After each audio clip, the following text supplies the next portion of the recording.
morning and welcome to Smell the Coffee on this beautiful Wednesday morning. I am Diana Master, your Woman Crush Wednesday. I will be flying solo today, but that doesn't mean that the show is going to be less entertaining. We actually do have the show for you guys. We're going to be talking some bizarre news because is it really Smell the Coffee if we don't bring you bizarre news? And we're also going to be discussing a few things with SolveX. So like I said, a jam-packed show is in store for you guys today. But for now, let's take a quick ad break as we celebrate the Namibia Creative Sports and Tourism Expo. Namibia is a land of movement, with waves that never stop reaching forward. Here, adventure is not something we search for. It is something we are born into. In every corner of this country, creativity rises, from artists, from athletes, from dreamers. And when the world comes to explore Namibia, they discover something extraordinary. Because when sport moves people, creativity moves ideas, and tourism moves the world toward us. Something powerful happens. A platform where movement meets imagination, where industries connect, where opportunity grows, where Namibia's next chapter begins. Welcome to the Creative Sport Tourism Expo. Exhibit, partner, experience. Creative Sport Tourism.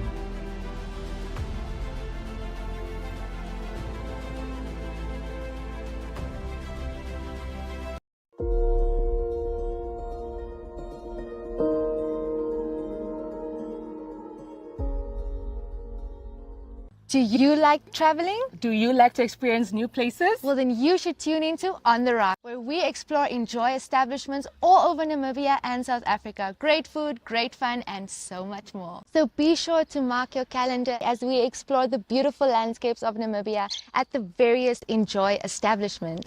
And where we also get to go on game drives, different activities, and meet the awesome staff of the different establishments. We will see you there. Watch On the Rocks every Monday at 9 p.m. on DSTV channel 285 and GoTV channel 25.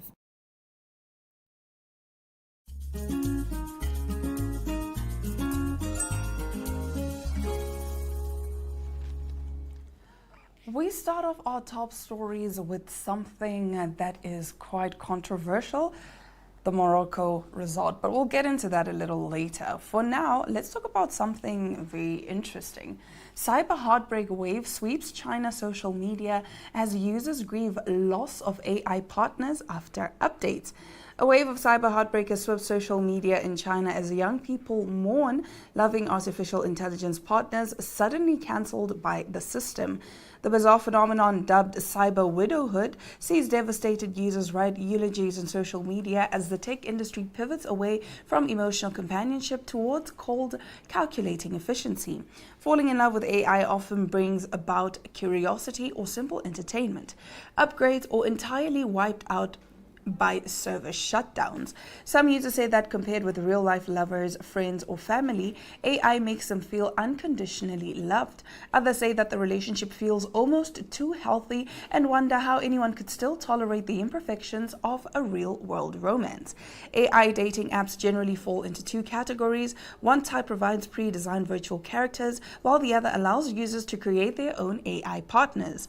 On one such app in China, He App, a young woman from Shenyang in Liaoning province in northeastern China, who is known as Shen Ying, created her ideal romantic partner from the 4 personality types the app provides. Every night after Shen says goodnight, her AI boyfriend reads her a bedtime story. When the story ends, if she does not hang up the call, she can soon hear slow, steady breathing on the other end of the line.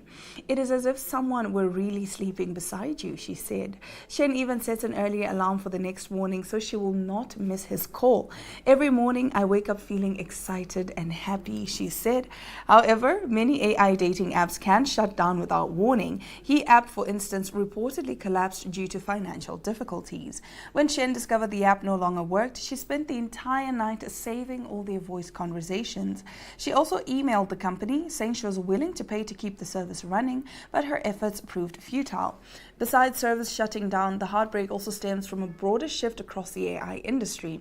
Major developers such as OpenAI have phased out their highly emotive older models, while domestic tech giants like DeepSeek have quietly rolled out new models that users quickly criticized for becoming suddenly cold. The contrast between the old and new AI models has been obvious. For instance, since OpenAI officially released GPT-5 on August 7th, the company's official community forums and social media platforms have been flooded with complaints, with users emotionally demanding, "Give us back GPT 4.0. From a technical standpoint, GPT-5 is stronger in areas such as coding and reasoning. However, many users feel that it lacks the warmth and human touch that GPT 4.0 once had. Users flooded social media with digital eulogies, bidding farewell to their cyber lovers, with some even jokingly describing their online mourning as a form of cyber burning of funeral offerings." So yeah, quite interesting to say the least. Even though I do understand, because with an AI partner, you get to tell it exactly what you want and exactly how you want to be treated, unlike real life partners, but that is still controversial. Moving to something that's even more controversial, Morocco awarded AFCON title after CAF overturns result. Morocco have been declared the winners of the 2025 Africa Cup of Nations after the Confederation of African Football CAF overturned the result of the final following Senegal's controversial walk-off. Senegal beat Morocco 1-0 in the final on the 18th of January in a match which was overshadowed when the Senegalese players refused to play after the hosts were awarded a stoppage time penalty with the match goalless. Following a delay of around 17 minutes, the players did eventually return and Brahim Diaz's penalty was saved before Senegal's Pape Gueye scored an extra time winner. However, that result has now been overturned after a decision by an appeal board at African football's governing body. A statement from CAF said that Senegal are declared to have forfeited the final match, with the result of the match being recorded as 3-0 in favor of Morocco. The Senegalese Football Federation said it would appeal CAF's decision at the Court of Arbitration for Sport, calling it unfair, unprecedented, and unacceptable. The decision follows an appeal by Moroccan FAFRMF, which CAF said is declared admissible in form and was upheld. CAF added that through the conduct of its team, Senegal infringed on Article 82 of regulations of the Africa Cup of Nations, and as a result, Article 84 became applicable. Article 82 states that if a team refuses to play or leaves the ground before the end of regulation time without the referee's authorization, it will be considered the loser and eliminated from the competition. Article 84 complements this provision, stating that any team that violates Articles 82 will be permanently eliminated and will lose the match 3-0.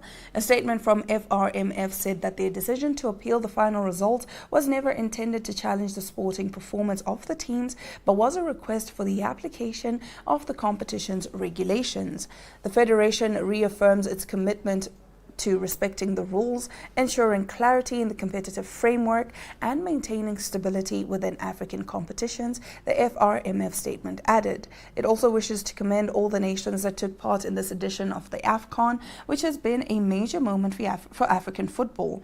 Earlier, a video was posted on the X account of the Senegal men's national team of their players celebrating on a bus parade with the AFCON trophy and an OK emoji. Maher Mezahi, a North African football journalist, told BBC Radio 5 Live that the decision to overturn the result will not change the emotional impact of what unfolded on the pitch for those who witnessed it. "We cannot erase the final 16 minutes of that match and what we saw," he said. "We cannot erase the feelings of seeing Senegal lift the trophy and the players going home with the medal and them having a parade." So like I said, quite controversial indeed, and we will be keeping an eye on the situation to see how the story unfolds. But do let us know, what do you guys think of CAF overturning the result and declaring Morocco the winners, even though Morocco showed some truly unruly behavior during that final. I mean, stealing the goalkeeper's towels, like, what was that, guys? What was happening? That final was chaotic, to say the least. So I think we need to reconsider. There's a lot that needs to be considered, because it's not as though the Moroccan side is innocent in all of this. So anyway, we will see. Let us know what your thoughts are. On that note, we will be taking a quick ad break, and then we return with Solve X. Stick around.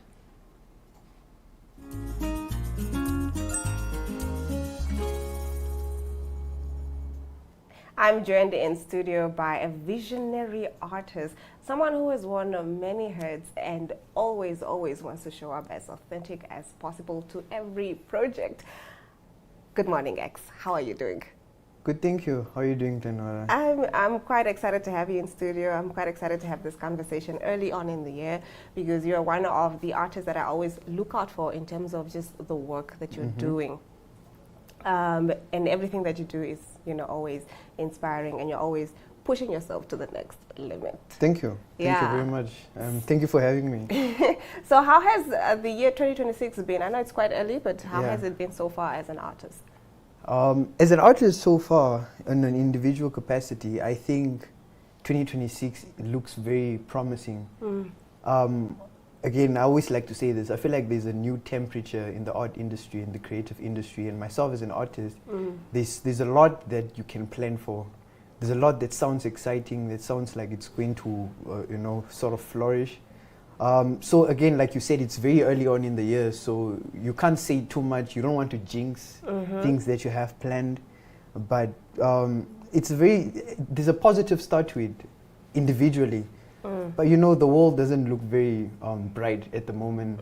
So there's obviously that thing of like trying to balance reality with your optimism, So speaking of that, and also how artists need to be a voice or the mirror to where society is, or the reflection of the times. I've seen most of your work, and it really does that. Your last play, you were, tackling quite a few heavy themes, but it was also inspired because this is, what I see in the community, and I'm just reflecting the times. How important is that for you as an artist to always, hold up the mirror to society? I think that's the role of every artist, actually.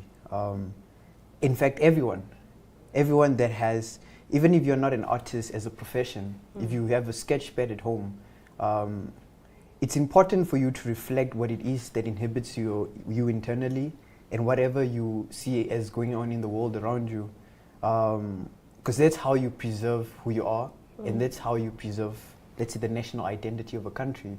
It's by creating the art that reflects that. It's been quite a journey, trying to really find my footing in expressing what, because it's very difficult to be honest as an artist, especially when you start commercializing your art. You want to meet the standard, the status quo, whatever is popular, whatever is trending, and most of the time things that are reflective of society. People don't want to consume substance anymore. We live in a world, the digital era or whatever, but we live in a world where it's so easy to consume things. It's like you just scroll. It's just art, even on social media. So creating art that challenges, that makes people think critically about the world around them, about themselves, it's important, and I think it's the role of every artist to some degree. Even if you make abstract art, you need art that makes people think about themselves and about the world they live in, essentially. I love that. And you did speak on trends as well, and how it's important to try to be as authentic as possible, but still, be in the know of the trends that are happening. What kind of trends are you seeing right now, or trends that we might be heading into in the industry? So let me start with artists have become independent curators and creators now, especially with the advent and the promise of the internet era.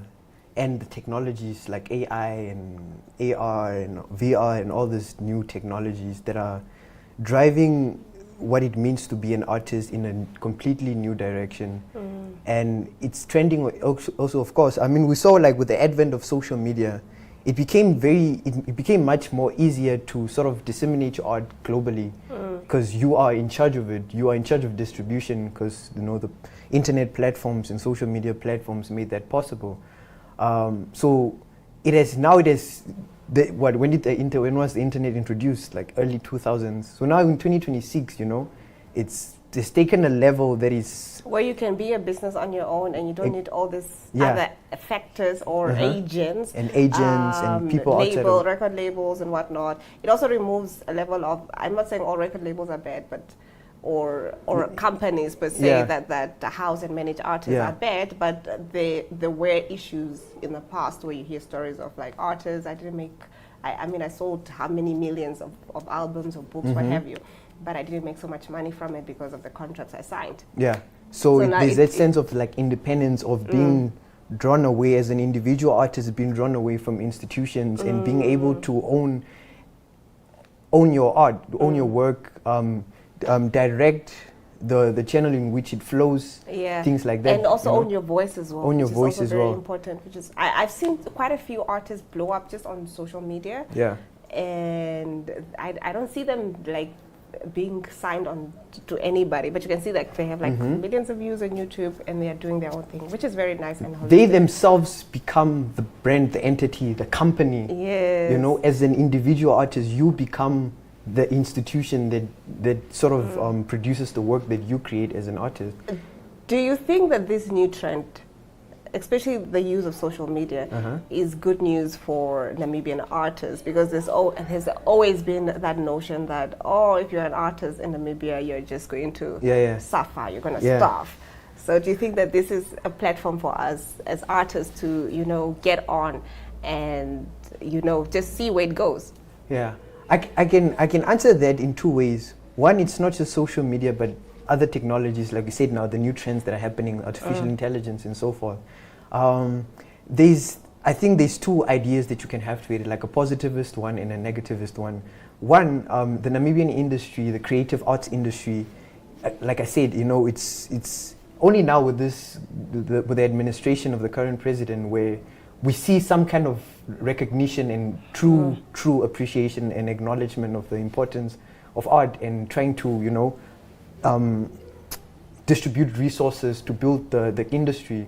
But then it also comes at a point where like the technology is so advanced to the point where you don't have it's in let's say in first world countries, creative industries are being threatened by our own creations, by technology. You don't need a whole set to create a film. You don't need a director, producer, writer.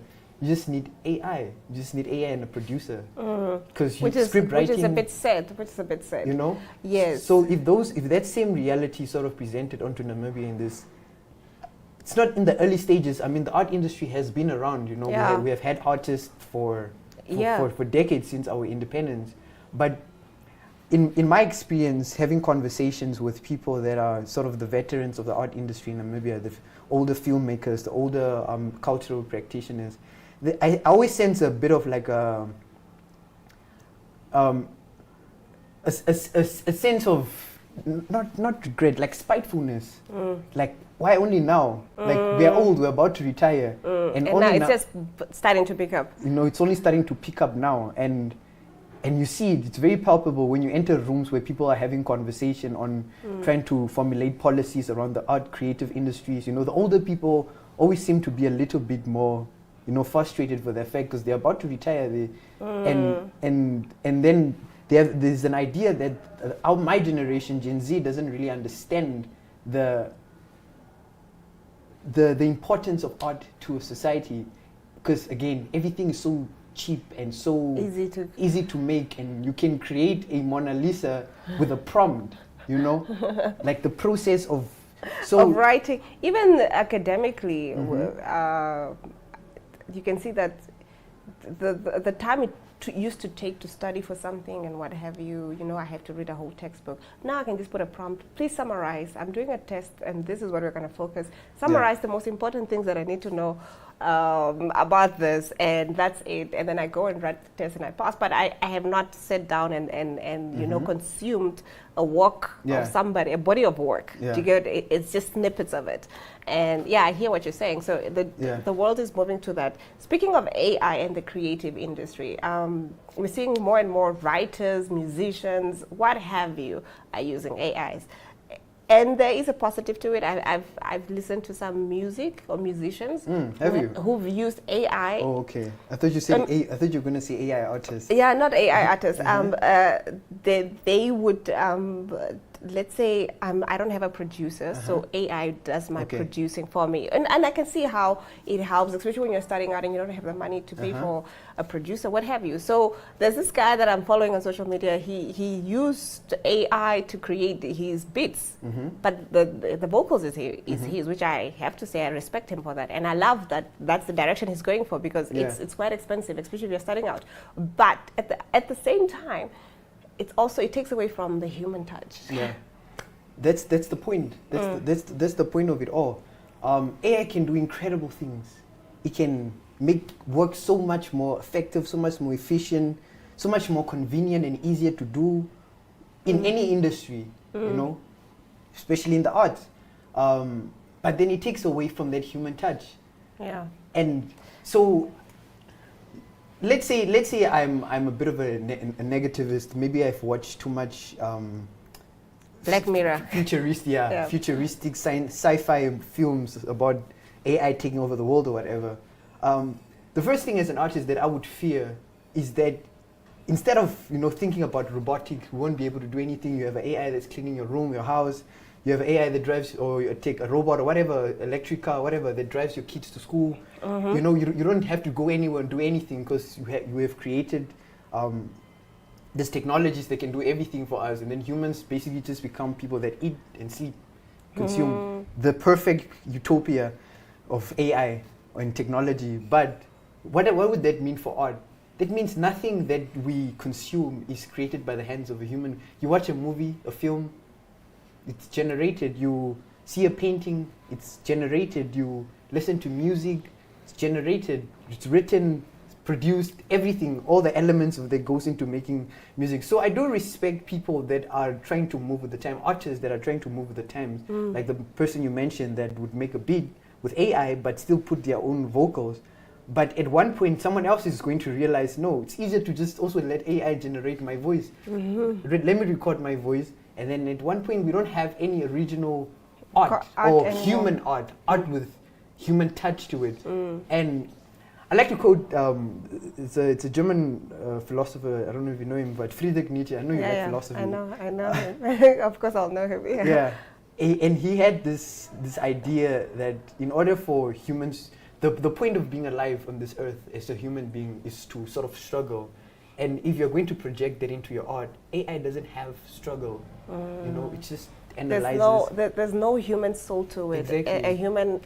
A human touch brings the endurance, the suffering, the joy, what have you, and that's what makes it so unique and palpable to everybody else. So I definitely agree with that. Now, X, we really, got carried away, and you and I will always, have long conversations. But it was so nice to have you in studio to divulge some of these thoughts, and just also open our minds to just like, okay, this might be cool, but what does it mean in the long term for society and for us as artists as well? So thank you so much for your time. Thank you so much for having me.